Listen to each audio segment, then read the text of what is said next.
Vamos a estar compartiendo entonces Juan capítulo 1, versículo 9 al 18. El título del mensaje, hermanos, hoy es "Y el Verbo fue hecho carne". Es interesante que siempre que llega el tiempo de Navidad nos gusta, lo disfrutamos, hay un tiempo de familia, enviamos los regalos, compartimos cosas del nacimiento del Señor, ¿verdad? El anunciamiento, ahí en el libro de Lucas, pero en este tiempo, hermano, tan especial para nuestra fe y en un tiempo donde se hace tanta guerra a lo que es la palabra de Dios, ayer uno de los hermanos compartía que en la escuela de su hijo están estudiando la Biblia y todos, ¿verdad?, dijimos, gloria a Dios, qué bueno. No, la están estudiando para demostrar que es mentira y para demostrar que la ciencia, que el humanismo, que la psicología, ¿verdad?, es mejor. O ya es viejo eso, ya es vieja la Biblia, no tiene importancia. Entonces, hermanos, el motivo de estas series, principalmente hoy, entender quién es ese niño que usted y yo nos imaginamos que nació en Belén, ¿verdad? Ahí en el establo, que podamos realmente entender que es aquel y que es aquel que creó el universo, que creó todo con el poder de su palabra. Ojalá que el estudio de hoy, la predicación de hoy, y ojalá que la podamos compartir con alguien en la semana, simplemente a lo mejor denle el papelito para que no sigamos, o que no siga el mundo festejando solamente el nacimiento del bebé Jesús, sino que se pueda recordar el nacimiento del Creador del universo hecho carne, el Verbo de Dios hecho carne. Amén. Así que vamos a orar y vamos a comenzar, hermanos, con el versículo 9. Señor, te damos gracias por tu palabra, por tu presencia en este lugar. Señor, por favor, unge mis labios, pon en nuestro corazón la receptividad, Señor, para entender lo que tu palabra tiene para nosotros en esta tarde. Señor, te amamos, te exaltamos y te lo pedimos todo en el nombre de nuestro Señor Jesucristo. Amén. Amén. Fíjense el versículo 9, hermanos. Juan 1:9. Dice, aquella luz verdadera que alumbra a todo hombre venía a este mundo. El apóstol Juan declarando esto. Y hermanos, ya en el versículo 9 tenemos que entender que hay luces buenas y hay luces malas. Hay luces que nos pueden conducir al lugar seguro, pero hay luces que nos pueden conducir a lugares peligrosos, a lugares de pecado o a lugares que no convienen a los hijos de Dios o a nadie de la creación en particular. Cuando no teníamos a Cristo nos atraían más las luces que no eran las de una iglesia, ¿verdad? O las de una reunión bíblica. Eran más las luces del baile o de la pachanga o de todo lo que sabíamos que nos gustaba, pero ahora que tenemos la palabra, entendemos que son cosas que no convenían a nuestra vida. Eso es lo que está diciendo Juan. Dice, la luz verdadera, la luz que cuando cada hombre que la entiende y la recibe, esa luz, cambia su vida para siempre, aún para la eternidad. Esa luz que está disponible para todo hombre venía a este mundo. Es interesante que en Apocalipsis 22:5, yo se lo voy a leer, usted tiene ahí el papelito, lo puede buscar en la casa. Apocalipsis 22:5, ya cuando se establece la nueva Jerusalén por toda una eternidad para usted y para mí, dice la palabra de Dios que no habrá allí más noche y no tienen necesidad de luz de lámpara ni luz del sol, porque Dios el Señor los iluminará y reinarán por los siglos de los siglos. Esa luz verdadera, ¿se imagina lo que se necesita? En nuestra mente carnal o finita no lo podemos entender. Dios va a iluminar la nueva Jerusalén, una ciudad que baja del cielo, cuyas medidas son 12.000 kilómetros por 12.000 kilómetros de ancho por 12.000 kilómetros de alto. ¿Usted tiene idea de lo que es 12.000 kilómetros? Nos cuesta imaginarlo, ¿verdad? Y no hace falta luz. Dice que Dios la va a iluminar con su presencia.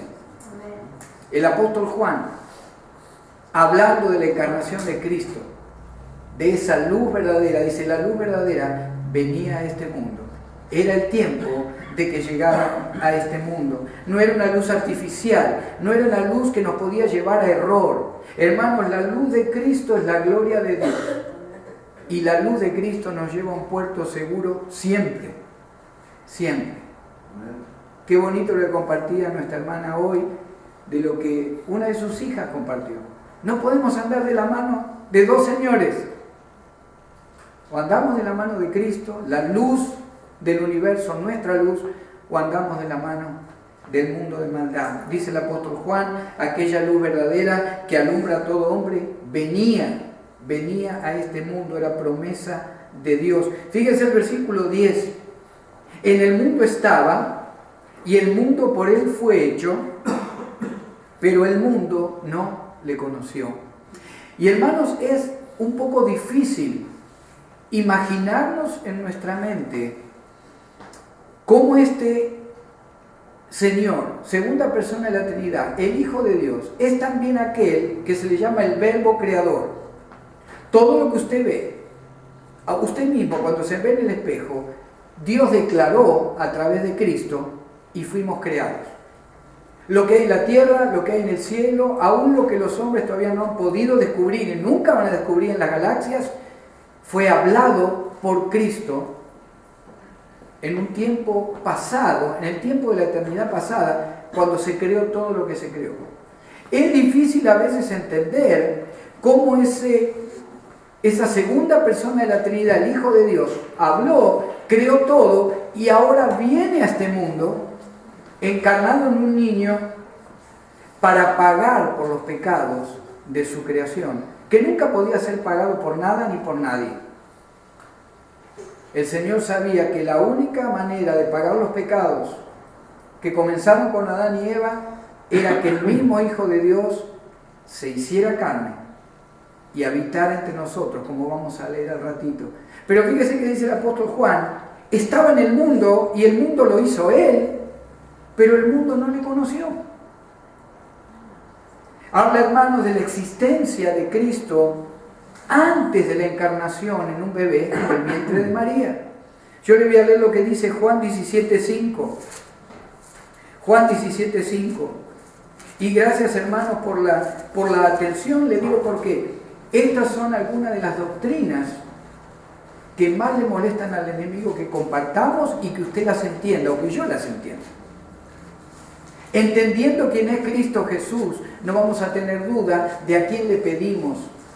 No tenemos duda de quién nos espera cuando demos el último suspiro. Fíjese lo que dice Juan 17:5.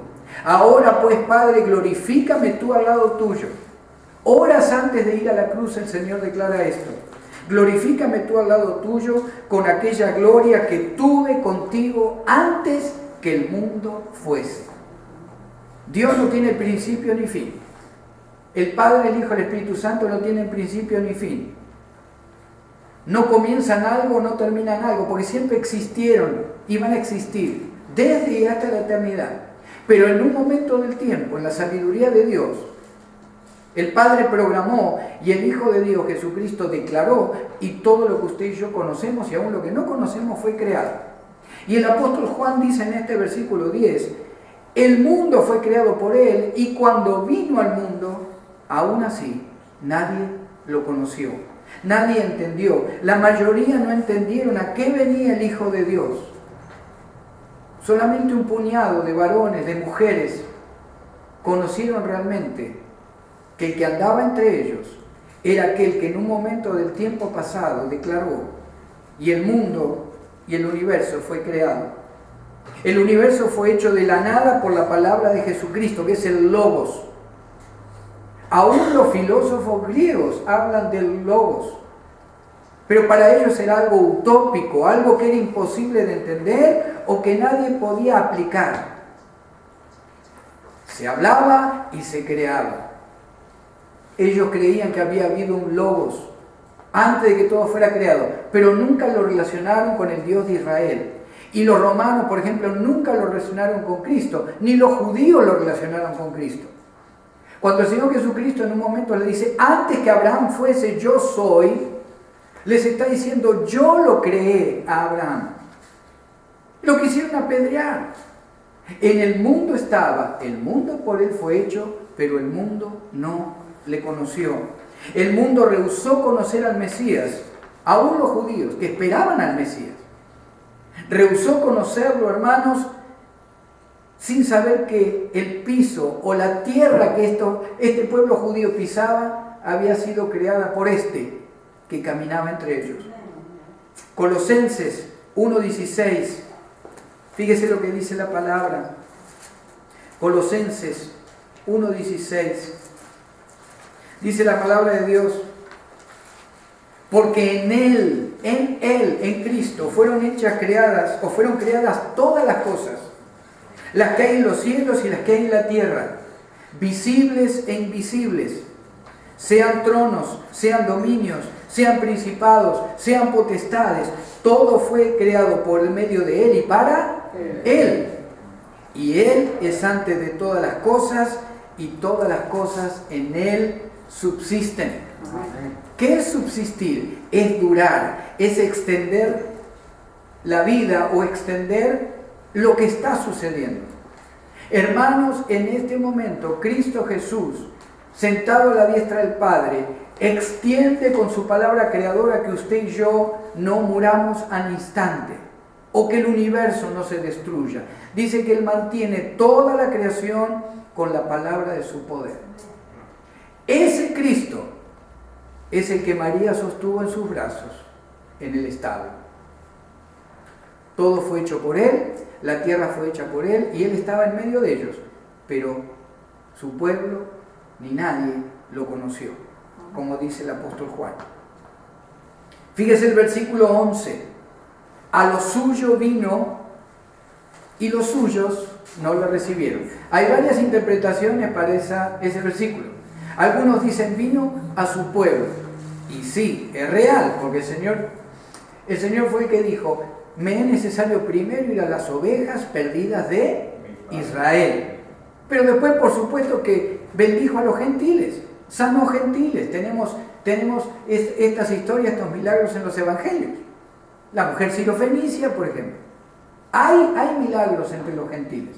Pero el Señor dice: primero tengo que ir al pueblo de Israel. ¿Por qué? Porque era el pueblo elegido, era el pueblo que se le había prometido que el Mesías de Dios llegaba, pero el pueblo de Dios no le conoció. Algunos dicen, ¿qué es lo suyo? Algunos dicen es su familia. Algunos dicen es su ciudad donde Él vivió, Nazaret. O su ciudad donde Él después desarrolló su ministerio, Capernaum. Los estudiosos de la palabra no se ponen de acuerdo qué significa lo suyo vino, y lo suyo no le recibieron. Pero sí hay algo que vamos a reconocer que la palabra dice. Hermanos, el Señor vino a esta tierra entendiendo o pretendiendo que fuera como su hogar. Él la creó. Y sin embargo, esta tierra lo rechazó. El mundo lo rechazó. Y usted se imagina siempre, muchas veces nos imaginamos al Señor en dos etapas de su vida. A lo mejor en el nacimiento, o cuando era niñito llegan los sabios del Oriente, o a lo mejor ya en la cruz, o desarrollando el ministerio. Pero a veces que yo pienso, ¿qué habrá pasado en la niñez, en la adolescencia? ¿Cómo lo habrán tratado al Señor? Él siempre caminó en la voluntad del Padre. Este niño, este joven, este hombre, no mintió, no se halló engaño en su boca, dice el apóstol Pedro. No pecó, no pensó mal, no quiso dañar a nadie. No solo en el tiempo de la crucifixión o el rechazo de los judíos. ¿Cómo lo habrán a lo mejor rechazado por ser diferente? Y por no querer hacer a lo mejor lo que otros jóvenes querían hacer. Una vida, hermanos, de lucha en el Señor Jesucristo, pero una vida de obediencia. Una vida de pruebas, una vida aún de muerte en la cruz, pero una vida de compromiso con su Padre y con nosotros, su creación. A lo suyo vino. Entendamos lo que entendamos. ¿Qué pasa con el que camina por afuera y nunca lo va a recibir como Señor? Ese también es suyo, es de Cristo, pero a lo mejor nunca va a declarar al Señor Jesucristo como su Señor y Salvador. Constantemente, no solo en aquella época cuando nació y ministró, constantemente, hermanos, el mundo rechaza al Mesías. Y cada vez la contra va a ser mayor, cada vez la presión y la oposición contra el cristiano va a ser mayor. Porque no nos odian o no nos aborrecen a nosotros, lo aborrecen a Él. Como pasó 2000 años atrás, cuando el Señor caminó en esta tierra. El mundo era su propio hogar, Él lo había creado. Sus amigos, su familia, su pueblo, hermano, finalmente todos lo abandonaron. Todos lo abandonaron al Señor. Fíjese lo que dice Lucas 4, 28 y 29. El Señor hablando en la sinagoga. Fíjese el 28. Al oír estas cosas, todos en la sinagoga se llenaron de ira y levantándose le echaron fuera de la ciudad y le llevaron hasta la cumbre del monte sobre el cual estaba edificada la ciudad de ellos para despeñarle, para tirarlo por la montaña o por el aprisco ese, por la montaña. Todos lo abandonaron. ¿Quién lo acompañó a la cruz? ¿Quién estaba con él? Nadie. Sí, algunos estaban, pero lejos, dice la Escritura. Mirando de lejos. La compañía más cercana que el Señor tuvo fue su Padre y los dos que estaban crucificados al lado de Él. Y alguno a lo mejor de los centuriones ahí abajo. Pero los suyos, todos lo abandonaron. Aún sus íntimos amigos, sus hermanos, sus medios hermanos, lo abandonaron. Pedro lo abandonó. A lo suyo vino. Pedro, un hombre judío que quería hacer las cosas bien, que dijo que lo seguiría hasta la muerte, pero lo niega 3 veces. Todos lo abandonaron, a lo suyo vino y los suyos no le recibieron. Y muchas veces cuando leemos este primer capítulo de Juan, hermano, yo por lo menos a veces me pregunto, dice la Escritura que cuando todo esto, después que nació el niño, se le decía a María, así como los sabios, así como cuando se le profetizó allá Ana la profetisa, ¿verdad? Varios evangelios hablan de qué cosas se decían del niño, pero acuérdense que María pensaba o guardaba todas esas cosas en su corazón. Ella conocía muy bien la Escritura, era una mujer de Dios, era una mujer virgen que amaba a Dios, que quería servir a Dios y quería hacer las cosas bien. María conocía la Escritura. Y más como descendiente de la tribu de Judá, una tribu que siempre se mantuvo fiel a Dios. ¿Qué pensaría ella? ¿Sabría o entendería o intuiría de alguna manera que iba a ser rechazado su hijo Jesús por todos aquellos que tuvieran contacto con él? Fíjese el versículo 12. Mas a todos los que le recibieron, a los que creen en su nombre, les dio potestad de ser hechos hijos de Dios. En el original hay una parte que está al revés. Leeríamos, en griego dice, mas a todos los que le recibieron, les dio potestad de ser hechos hijos de Dios, a los que creen en su nombre. Está acomodado de manera diferente y está con un propósito acomodado así. Y le digo por qué. Donde dice que todos los que le recibieron, le dio potestad de ser hechos hijos de Dios. El verbo recibir está en un tiempo dativo, una voz dativa, y significa sos aventajado por ser llamado hijo de Dios. Sos aventajada, tenés ventaja por haber hecho esa oración de fe, recibiendo a Cristo como Señor y Salvador. Mas a todos los que son aventajados por haberlo recibido. Tenemos ventaja contra el mundo, hermanos. Tendremos menos dinero a lo mejor no seremos tan inteligentes como muchos del mundo, pero tenemos una gran ventaja. Lo dice la Escritura. Usted y yo tenemos salvación en Cristo Jesús. Amén. Usted y yo sabemos dónde vamos. Amén. Usted y yo sabemos qué propósito tiene ahora mi vida y la tuya. Vivíamos sin propósito, vivíamos al día. Ahora vivimos al día, pero viendo qué propósito tiene para nosotros el Señor cada día. Amén. Mas a todos los que le recibieron, les dio potestad de ser hechos hijos de Dios, a los que creen en su nombre. ¿Qué potestad tiene usted y tengo yo como hijo de Dios, hermano, joven? Se nos habla de privilegio, de derecho. Se nos habla de poder. La palabra dinamita viene del griego ahí, dunamis, poder. Usted y yo algo tenemos del poder de Dios cuando caminamos entre el mundo, cuando oramos, cuando dormimos, cuando ayunamos, cuando nos reunimos como iglesia, cuando le hablamos a otro de Cristo, cuando visitamos a un enfermo en el hospital. ¿Por qué se hace todo eso? Todo eso se hace, hermanos, porque usted y yo se nos ha dado el privilegio, el poder, la autoridad de ser hechos y llamados hijos de Dios. Que no nos importa lo que el mundo diga. Lo que el mundo diga lo inventó el mundo y la filosofía del mundo. Lo que nosotros decimos es lo que nos dice la palabra creadora de Dios. La palabra inspirada de Dios por el Espíritu Santo. Y usted sabe que se cree ahí más a todos los que le recibieron. Es una frase que pareciera que fue escrita en arameo. Y todos dicen, bueno, ¿pero y qué pasó con el griego? Casi todo el Nuevo Testamento fue escrito en griego. Pero pequeñas porciones, como por ejemplo ahí recibir, el verbo recibir, pareciera que viene del arameo. Uno de los lenguajes más antiguos de la historia. Interesante para saberlo como dato nada más. Cuando dice que somos hechos hijos de Dios, tenemos un linaje, hermanos. Ese niño que nació en forma sobrenatural, que fue engendrado en forma sobrenatural por el Espíritu Santo, que caminó entre nosotros, dice el apóstol Juan, que murió y resucitó el tercer día y está sentado a la diestra del Padre.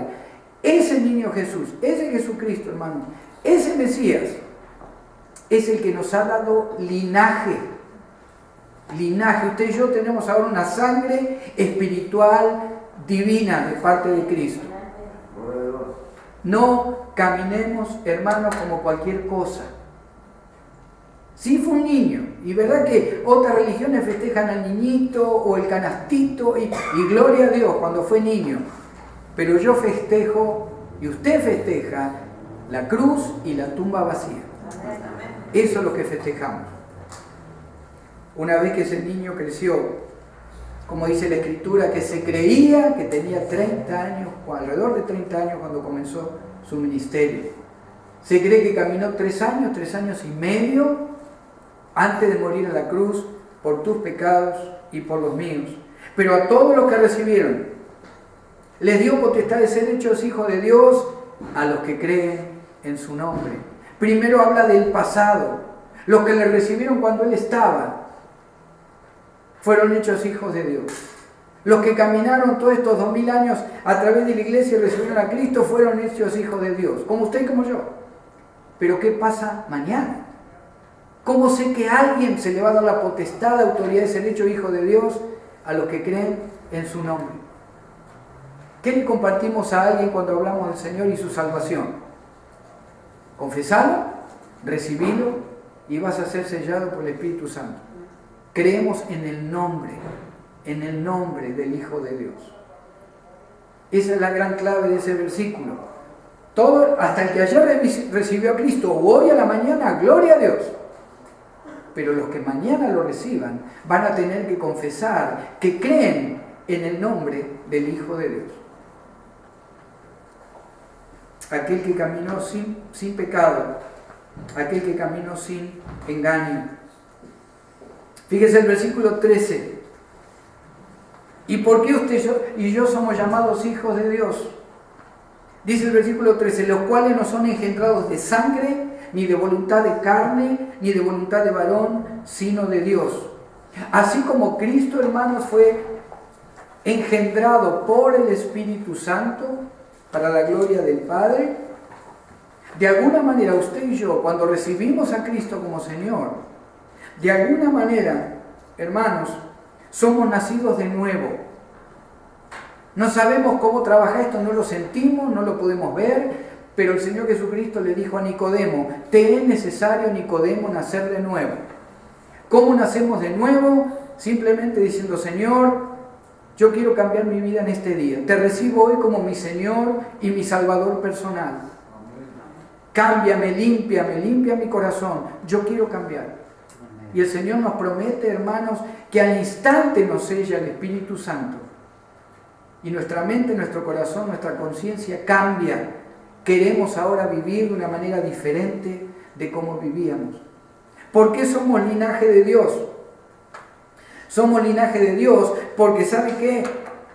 Su padre y su madre, o mi padre y mi madre, nos tuvieron, nos engendraron de la carne y de la sangre. O del agua también y la sangre. Cada uno de nosotros, cuando pasó el canal de nacimiento de nuestra madre, salió agua y sangre, ¿verdad?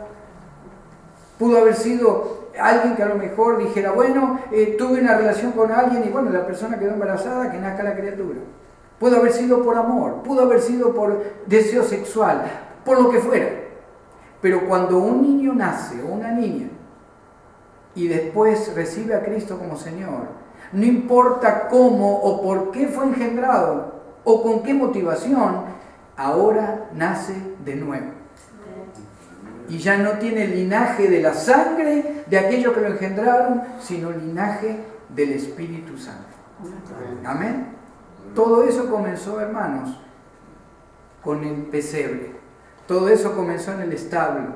Todo eso comenzó cuando Juan declara, 70 casi años después de que Cristo parte con su Padre, declara, la luz verdadera venía a este mundo. Estuvo aquí, pero no lo recibieron.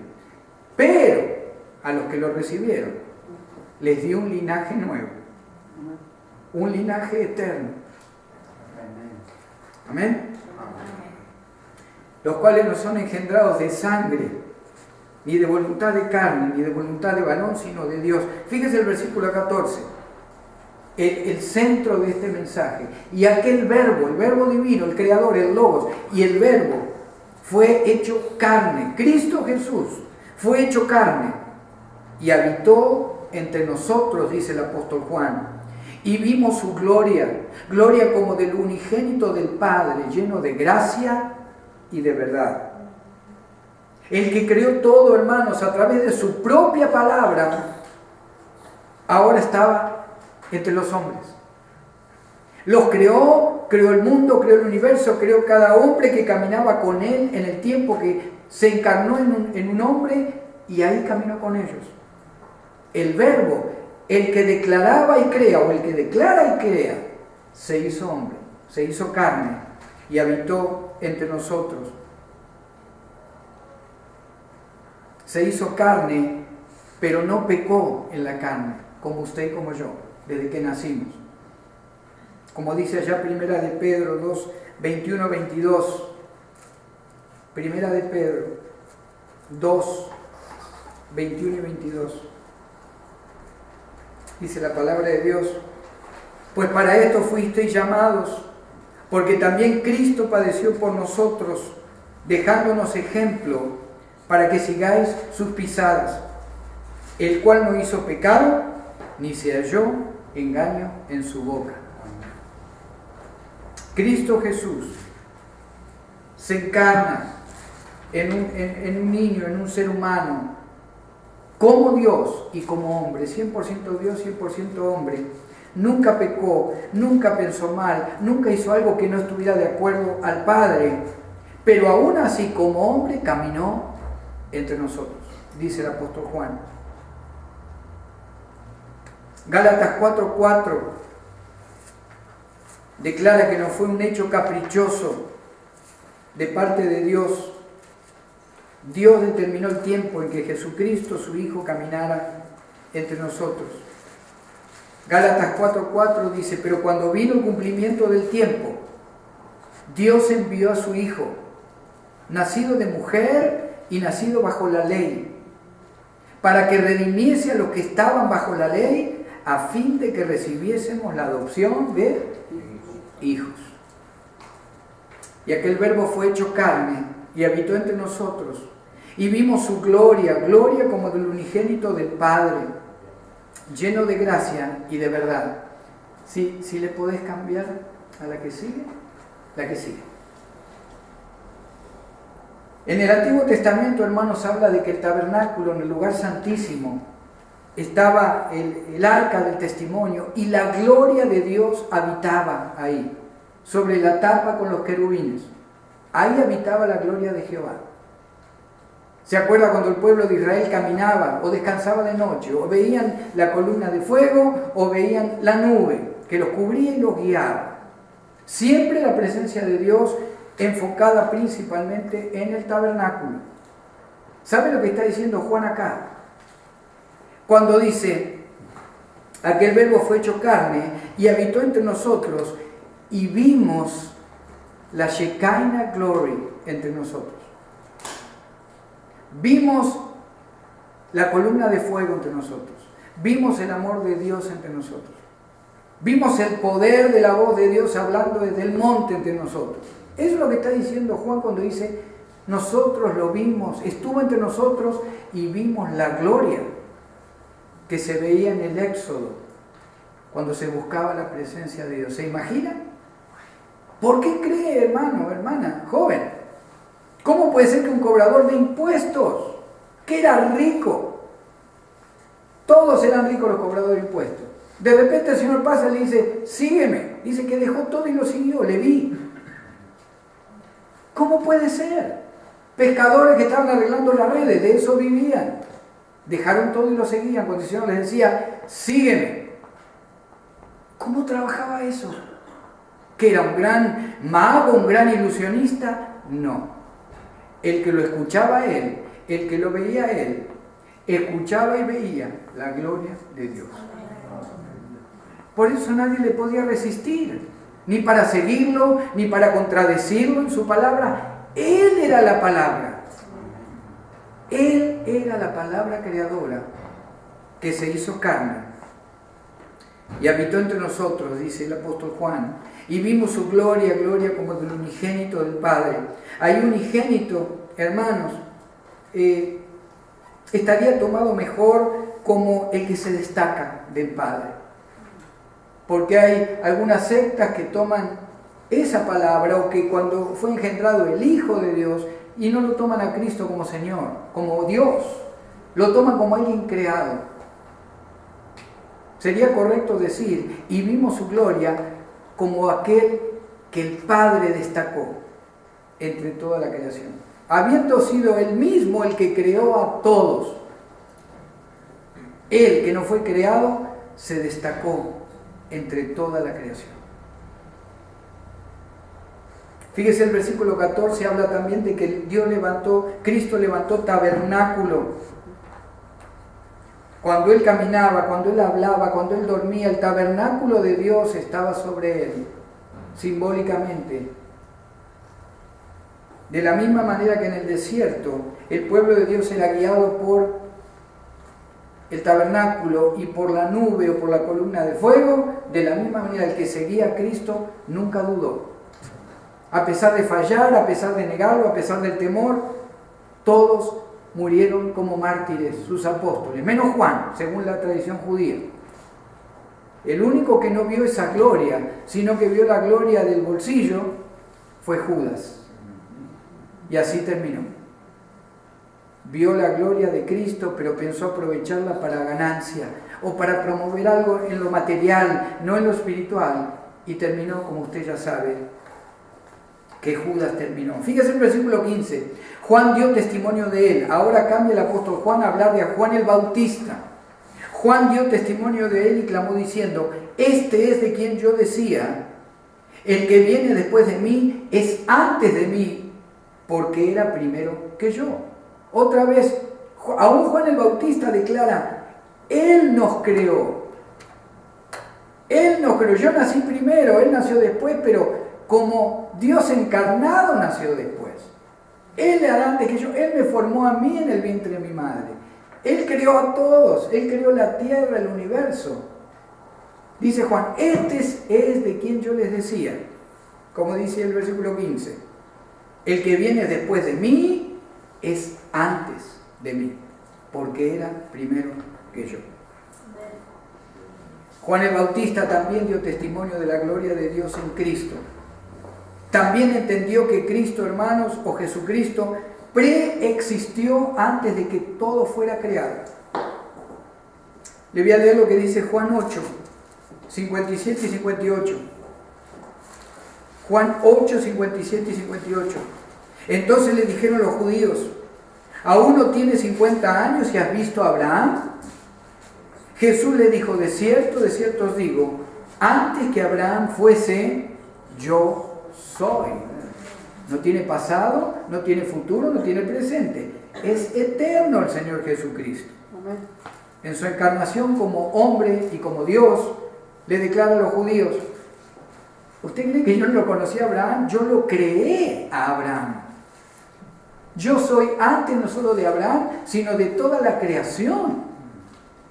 Tomaron entonces piedras para arrojárselas, pero Jesús se escondió y salió del templo, y atravesando por el medio de ellos, se fue. Fíjese el versículo 16. Porque de su plenitud tomamos todos, y gracia sobre gracia. Lo que está diciendo el apóstol Juan en el original lo entenderíamos así: porque de sus atributos hemos recibido todos. Y usted y yo, hermanos, podemos ver la manifestación de Dios en tu vida y la mía todos los días, con sanidades, con matrimonios que el Señor restaura, con hijos que vuelven al hogar, con sanidades o enfermedades que uno dice: Señor, ya estuvo, y el Señor levanta. Con grupos de hermanos y hermanas que aún a pesar de lo que el mundo propone, siguen reuniéndose para bendecirnos juntos, exhortarnos juntos, para recibir la palabra juntos. Lo que está diciendo Juan: ¿cómo voy a negar que este que caminó entre nosotros era el Cristo? ¿Cómo lo voy a negar si de sus atributos nosotros hemos tomado? Juan lo que está diciendo es: nosotros vemos a Cristo cada día en nuestra vida, y lo hemos visto y lo seguiremos viendo. ¿Dónde empezó todo? En el establo, en el niño Jesús, naciendo de la Virgen María. Habla también ese versículo 16, hermanos, de la renovación en el Espíritu Santo.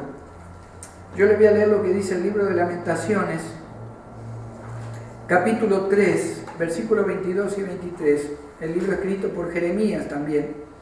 Por la misericordia de Jehová no hemos sido consumidos, porque nunca decayeron sus misericordias. Nuevas son cada mañana. Grande es tu fidelidad. ¿Dónde empezó todo, hermanos, para nosotros como gentiles? ¿Dónde empezó el poder reclamar esas promesas de Dios y decirle: Señor, tú eres fiel, y todo lo que llega a nuestra vida hoy y todos los días de nuestra vida, tú estás en control? ¿Dónde empezó eso? En el establo, en el pesebre, en el niño Jesús creciendo. Niño, adolescente, hombre, 100% hombre, 100% Dios. El unigénito del Padre, el destacado del Padre. Eso es lo que celebra el mundo el 24 de diciembre. Y sin entrar en detalles si fue o no en diciembre, el mundo lo festeja, y festeja a nuestro Señor, aunque lo festejan de una manera que no nos agrada, pero por lo menos lo nombran, y de alguna manera nos tenemos que agradar de eso. Pero usted y yo, el 24 de diciembre, recordamos algo diferente también. No solo el niño, no solo los regalos. Usted y yo recordamos Juan 1, del 9 al 18. Y el Verbo se hizo carne y habitó entre nosotros, y vimos su gloria, dice Juan, como del unigénito del Padre, lleno de gracia y de verdad. La gracia es el favor inmerecido, hermano, que usted y yo recibimos cuando hemos sido salvos en Cristo, y lo recibimos cada día. ¿Cuál es la verdad? Esta es la verdad. Usted y yo lo recibimos cada día también, cuando le ponemos tiempo y esfuerzo a recibir la verdad. Pero el Señor está dispuesto. ¿Dónde empezó? En aquella anunciación a María, a través del arcángel. El Espíritu Santo vendrá sobre ti, te cubrirá con tu sombra, y el santo ser que nacerá será llamado Hijo de Dios. Versículo 17. Sigue diciendo el apóstol Juan: pues la ley por medio de Moisés fue dada, pero la gracia y la verdad vinieron por medio de Jesucristo. Así como el apóstol Pablo, hermanos, declara en el libro de Romanos y de Gálatas la lucha que el religioso tenía entre la ley y ahora la gracia de la cruz. El Señor no nos pide nada, no te pide nada. La ley pedía, tenés que hacer esto, tenés que hacer aquello, tenés que respetar esto y aquello para que Dios vea si le agradás. Porque siempre igual algún punto de la ley no se podía cumplir. Y a ver cómo llegás al final de tus días.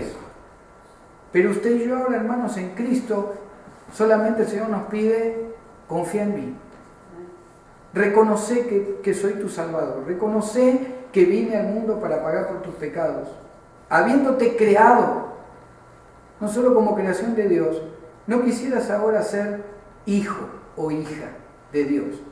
Ese es el clamor, hermanos, de nuestro Señor Jesucristo a través de lo que estamos leyendo hoy. Y para finalizar, el verso 18 dice que a Dios nadie le vio jamás. El unigénito Hijo, la palabra en griego es monogenes, el que se destaca, no que ha sido creado, sino el que se destaca como hijo. Es la única palabra que se utiliza para Cristo. Es la única palabra en teología que se utiliza en griego para declarar al Hijo de Dios. El unigénito Hijo que está en el seno del Padre, Él le ha dado a conocer. Dice el apóstol Juan, a Dios nadie vio jamás. Está en un tiempo de verbo, hermanos, ahí el verbo ver, que dice que nunca nadie lo vio, ni lo verá, ni lo podemos ver, aunque quisiéramos. A Dios nadie lo va a ver, jamás. Yo le voy a leer lo que dice el libro de Éxodo 33:20. El libro de Éxodo 33:20. Rapidito, ya para ir terminando. 33:20 de Éxodo dice, y no, dijo más, que está hablando Dios, no podrás ver mi rostro porque no me verá hombre y vivirá. Amén. El Señor declara esto. Nadie ha visto a Dios jamás, dice Juan. El unigénito Hijo que está en el seno del Padre, Él le ha dado a conocer. ¿Queremos conocer, hermanos, al Padre? Conozcamos el carácter de Cristo. Queremos conocer cómo es el Dios invisible que nunca vamos a poder ver porque si no estamos fritos. ¿Queremos saber cómo es? Leamos los evangelios. Porque Cristo mostró y muestra al Padre. Muestra su carácter, su expresión. Cristo tuvo perfecta comunión con su Padre siempre. Siempre. Y de alguna manera, si queremos dar a conocer, como hablaba un poco la hermana María, hermano, queremos dar a conocer afuera que usted y yo queremos vivir de una manera diferente, que estamos con comunión con Dios, vamos a poder mostrarlo solamente si en verdad estamos en comunión con Dios, pidiendo perdón por nuestros pecados, buscando de Cristo como Señor, como Redentor, confesándolo como Señor, caminando una vida que agrade a Dios, que agrade aún también a los hombres, a la esposa, a los hijos. Esa es la vida que puede mostrar a otros que nuestro Cristo es el que nos muestra al Padre y que nuestro Cristo es el que nos enseña cómo caminar a través de su palabra porque Él es el Hijo de Dios. Amén. Amén. Gloria a Dios. No quiero cerrar, hermanos, este tiempo.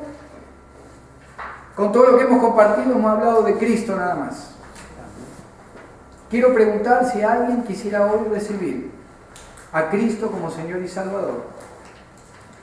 La palabra dice que si escuchaste la voz del Espíritu, no endurezcas tu corazón.